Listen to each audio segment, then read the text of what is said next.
put out news this morning, and the news release is a good read, and I think everybody should take a look at that. Got me a little excited, and it's perfect timing because here I am in Smithers, and I'm going to see the project for the first time, with my own eyes tomorrow. So I want to ask Charlie about the news this morning and the IP Embayment Zone. Charlie, what is an embayment zone, in this context, and why are you guys so excited about this now? Thanks, Rob. Yeah, here we are in the bar. The embayment zone. I guess what one of the things that NAC is really known for is this very large donut-shaped kind of classical IP chargeability signature that it has around the intrusion that's kind of central to the whole system. So it's kind of a really classic and very large. High chargeability IP signature, this donut. And then down near this sort of southwest corner of it, that signature has been sort of chopped. And that's the embayment, at least how I understand it. That's the embayment in that it's got an embayment in it where the chargeability is not as high as if something took out the chargeability um, after it was formed. So that means perhaps. Yeah, the waiter just brought my coffee. It has no booze in it. Anyway, so that's what the embayment is. It's a geophysical signature, and that corresponds kind of to the southern, maybe a little east of the southern end of kind of the zone that we've been chasing between the south zone and the north zone, which are actually both north of this embayment zone. So, I guess that's been sort of attractive for a number of reasons. Number one, it's a difference, a change in the geophysical characteristics of the rocks down there, but it also corresponds to a nice geochemical anomaly. So I think that's something that has attracted people too. Hopefully that wasn't too long-winded. No, that was good.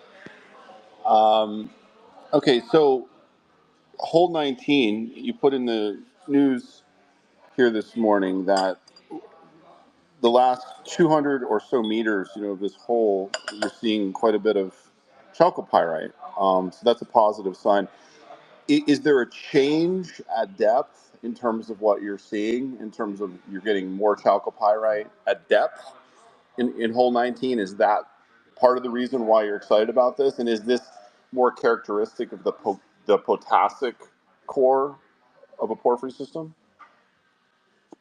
I'm not sure I can really fully answer that right now because I haven't actually seen the rocks in that hole except for at the very top. I think it has picked up a bit at the bottom of the hole. I think also, from the reports I've got from the crew, because I haven't been in for a little while and I'm just about to head in with you, Rob, is that, some of the host rocks are kind of similar. We see some similar things as host rocks and in the host rocks as we do on that western side of the Babine Porphyry Stock where we've done most of the drilling. So I think that's a positive. The chalcopyrite, or I even like to use the term chalcopyrite. Copyright. Anyway, just to throw another one in there.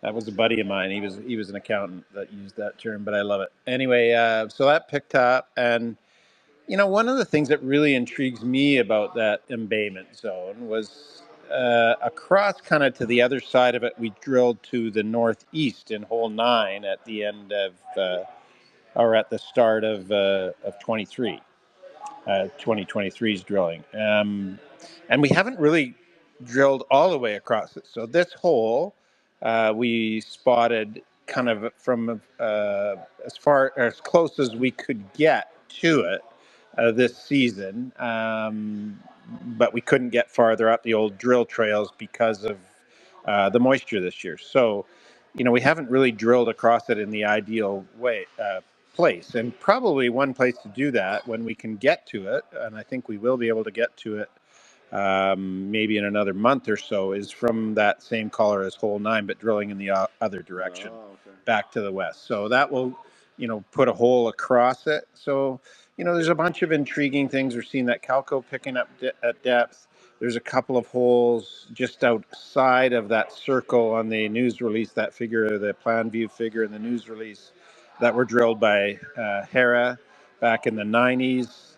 Those were actually kind of intriguing holes up high too. So, there's a lot of interesting signs. And I guess, one of the things that makes it most exciting for our guys, um, and maybe the market too, is that, it does sort of seem like as you turn the corner and go east on the southern part of the Babine Porphyry Stock, that it shows that there's some pretty nice alteration and mineralization out that way. So our north-south corridor between the historic south zone, the more gold-rich part, the near-surface gold-rich part in the south, and the north zone on the western side of the Babine Porphyry Stock, isn't necessarily the only focus. Although I still like that focus the most myself.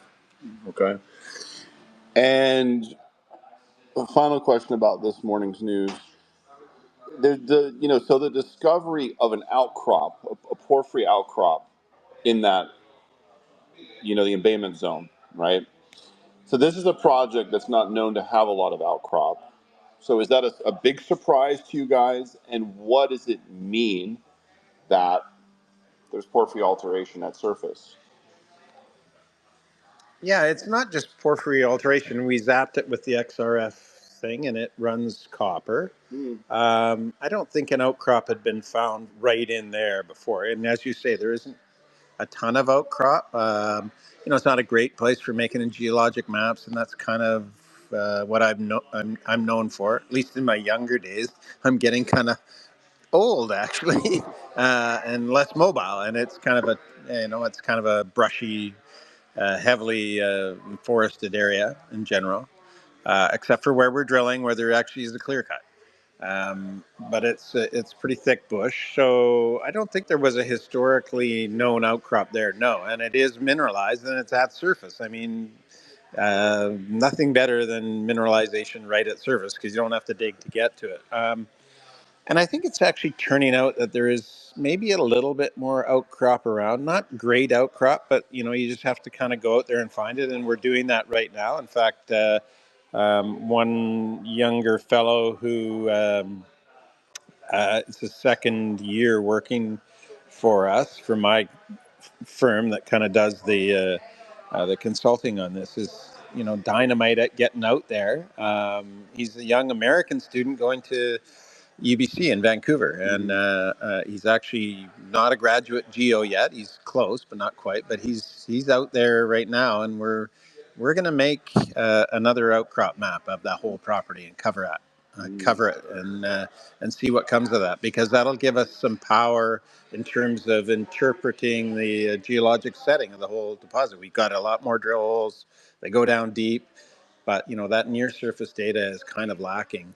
There wasn't that much from the historic work, a little bit, some outcrops. So we're putting that all together, and doing a big push this year to complete that. So it's actually kind of neat. And yeah, if we can find other mineralized outcrops, and I do understand that in the last day or two we have found others, maybe some nearby there, but also farther to the north. So it's just more info to help guide us with our exploration.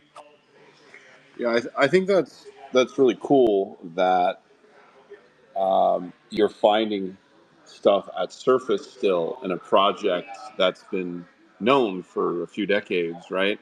And I think that's a cool thing, about the process of exploring, is that I think some people have the assumption that like everything has been found. We've got satellites that can look at every corner of the earth, but in areas of deep cover and thick brush, there's a lot that's still hidden, and you have to do the work there on the ground with a crew to cover like a big area like this. So that's still cool that you're finding new things at surface.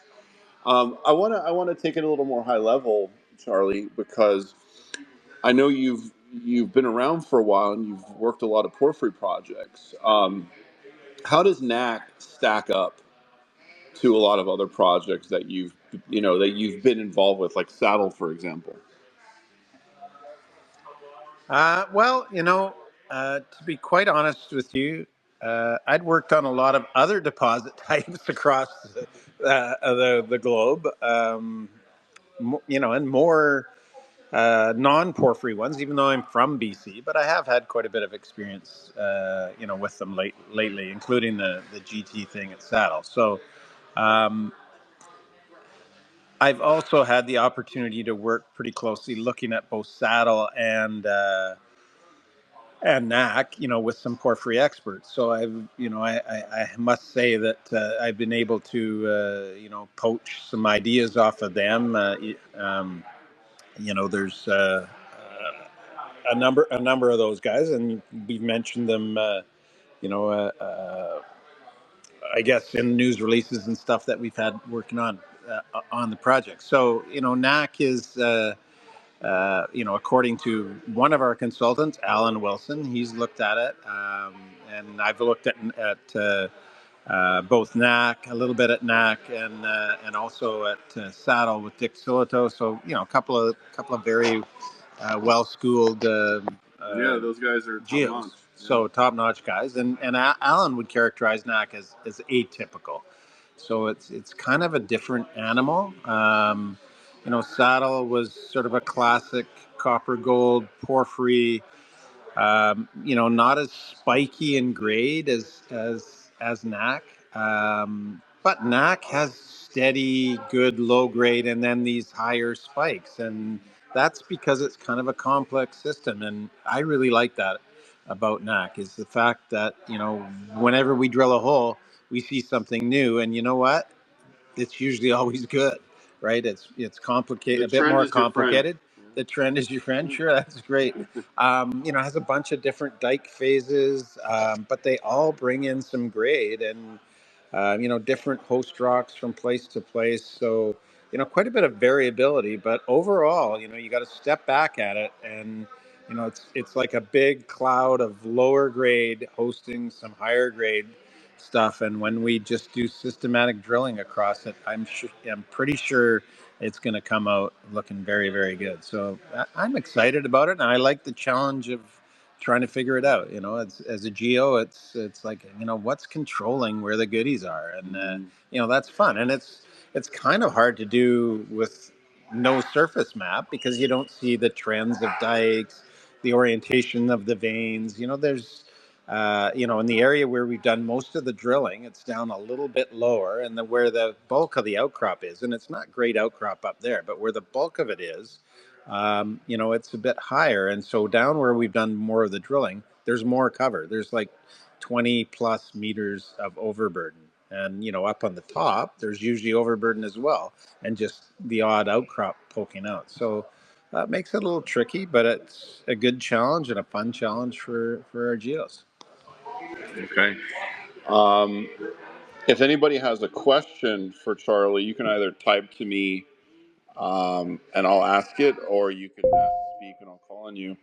Um, as far as the embayment, so a couple questions. So a two-part question: where are holes 21 and 22 being drilled? And then the second part of the question, in this morning's news, you talk about how the embayment target has been put up to a high priority target now.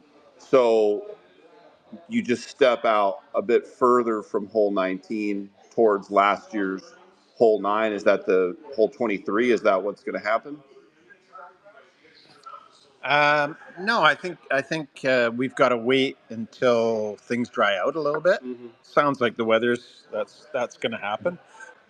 I should also point out that I've been a big proponent of that western zone, joining the south zone to the north zone that's west of the stock. I think that needs to be the focus. That's where we've had the goodies. We know that thing really goes to depth.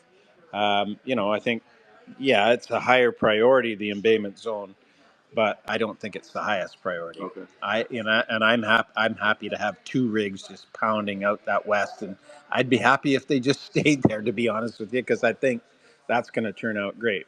And as to where the rigs are, rig 2 was drilling on 19, so on that embayment zone, and rig 1, where we started, drilled 18 and 20, and I think it's 22. So that one is stepping north of where 18 and 20 drilled, drilling west to east. And you know, I may have the numbers screwed up, but That sounds right. It's stepping that's where, north from 20. yeah, yeah. And then 21 is I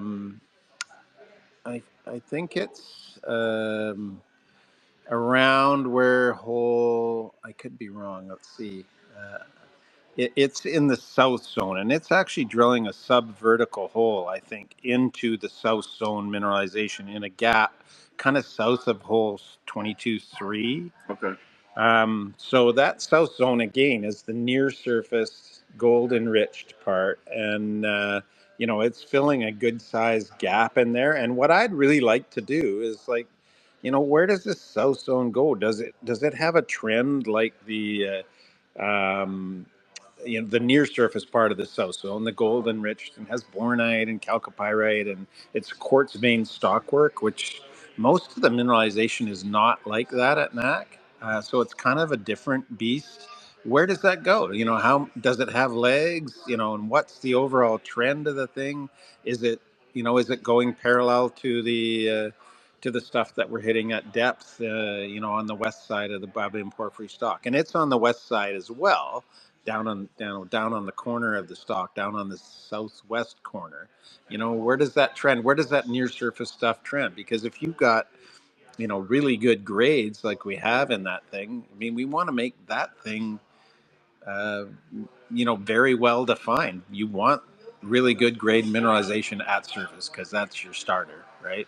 That's how you pay a project off, and you got some really good stuff down deep. You pay off putting infrastructure in, and then you can go after the deeper stuff. So that's why we're drilling there, and that would be hole 21. Okay. And then I think I got two more questions for you. I'm going to ask you this about the zonation because, like, like people who understand porphyries, you know, they understand there's a zonation pattern where the moly is going to be a pathfinder that's going to, you know, lead you back closer to the higher grade core, the potassic core, and generally the copper grades obviously are going to go up the closer you get to the core of the system. At NAC, the copper grades tend to be stronger in the north, although the south has had some good hits now as well. Is there anything that you can make sense of the zonation pattern, the gold, the copper, the moly, maybe some other things that we don't know about, that tells you, well, the core is most likely here, you know, as opposed to there, or is it still too early to know?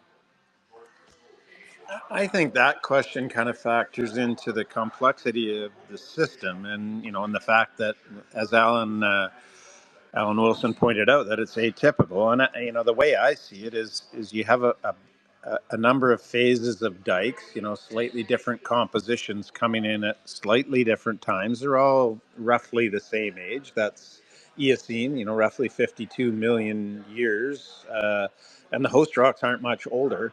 Um, and the fact that you have that kind of complexity makes it harder to figure out the zonation, I would say. You know, so one thing might be slightly overprinting something else, one dike phase cutting another. Um, and, you know, so that kind of makes the zonation a little less typical, I guess. And that's why it's atypical. But one of the things that we do kind of see, and we're building our database on, is the sulfide speciation. So, you know, where do you see the most chalcocite versus bornite versus chalcopyrite? And, you know, and Ellen kind of helped guide us in that direction too. You know, we'd always planned to kind of work that out, and we knew that was going on. So we're using that to track, and that kind of does initially our initial view of it, and I think we have that on our website, a view of that one of the guys, Nick Dudek, that works with us, put out, and that with the boys, Neil Prouse and Dave Hope, and that kind of leads us to the north and to depth. We're seeing a bit more variation in that now, I think, with these holes, but that's an interesting zonation that we're seeing. And one thing kind of overprinting another to some degree, but also the evolution of a fluid coming from hotter, more oxidized chalcocite to then bornite to chalcopyrite as you're kind of cooling and becoming more reducing the fluids that are emanating from a center. So we're using that. But, one of the complexities too is that the host rocks are not the same. They're different. There's a sequence of sedimentary rocks that hosts the intrusions that they come into, and as you go up in the stack of this sedimentary sequence, you change from fine grain to coarser grain conglomerates, and then back into fine grain. So that has an effect and makes it a bit more complex. Hopefully, everybody hasn't fallen asleep. All right, final question. Um, you know, I've been on probably 30 site visits in the last 10 years, and everyone is a little different. Uh, some are better than others. I'll just say it that way. So I'm going to walk the grounds on Thursday, and it's my first time at NAC. What do you think I should pay the most attention to? And what's the most important thing that you think, an investor needs to understand about this project, and maybe something that you can show me on Thursday? Well, what I would say that the location of NAC is really important. So a very big picture view. If we fly in, and you're looking out the window of the plane or the helicopter, well, I guess it would have to be a helicopter for flying in because there's no airstrip over there. You just look at the countryside, and it's not as rugged as the Golden Triangle. Big mountains and glaciers and stuff. They don't exist over there. It's more rolling, forested, a lot of logging road access. We're drilling from a clear cut. So, if we can put together the grade and the tons at NAC, which seem to be coming together, it's a very mineable area, and it's not right beside a salmon stream or something like that. So I think with the usual care, this could turn into a mine. If we continue to develop a deposit, and there's a lot of steps that have to be taken. But I think that's just the geography. What is the actual setting of where we're drilling? We can drag a drill around. We're not necessarily having to use a helicopter and don't have to worry about hacking down a forest or something like that necessarily, right? It's accessible terrain, can be done. There's a camp there that has multiple use. It's a logging camp. We're staying there. We don't have to set up our own camp, and we're not right beside high-end condominiums or anything like that, so we don't have to worry about that. We work closely with our First Nations partner, the Lake Babine Nation, and have a lot of local employees, and I think that's something to keep in mind. It's just like if we can outline what we're trying to outline, and it seems like we are outlining, it's actually doable, and that's important. All right, so it's feasible, and feasibility is key. Um, if anybody has a question for Charlie, please ask to speak, and I'll activate your speaking capabilities, your powers to speak. Yeah, I think that's all of my questions. Of course, I'll probably have more tomorrow when we're out there. Um, I like this morning's news. It got me a little more excited to be here. I'm not sure if Tony planned it that way. He might have, but It's fairly strategic. All right. So this will be on my YouTube in a couple days at Goldfinger Capital. Thanks a lot, Charlie. I appreciate your time.